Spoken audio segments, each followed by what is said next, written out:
We are going over 4 ways to use break down in English.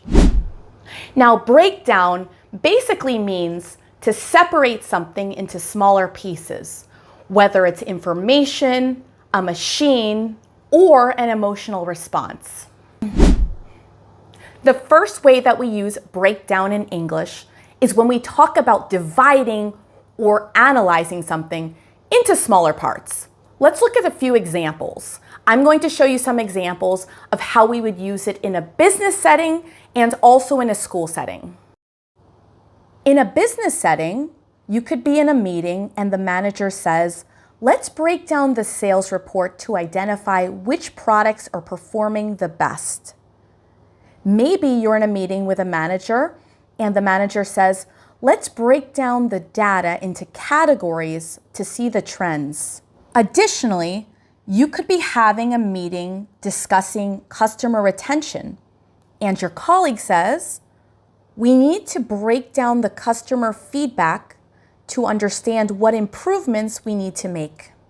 In a school context, we could say, the teacher will break down the lesson into smaller chunks to make it easier to understand.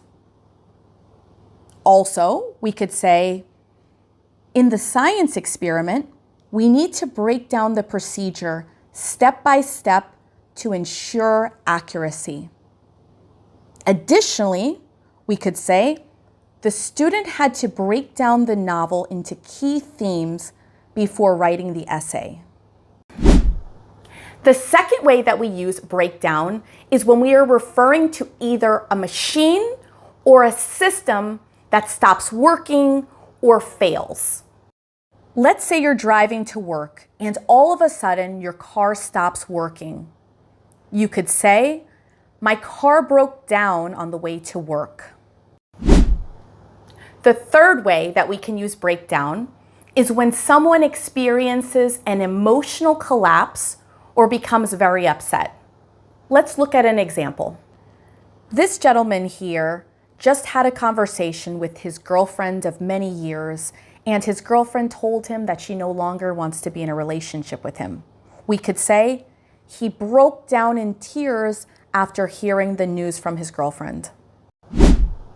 The fourth way that we can use breakdown is when we are talking about a substance or material that decomposes or disintegrates.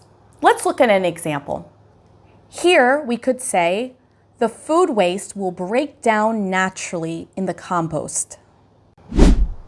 Breakdown is just one of the many phrasal verbs in English. For more help with phrasal verbs, make sure to take a look in the description below where I have included my playlist for phrasal verbs. Check it out.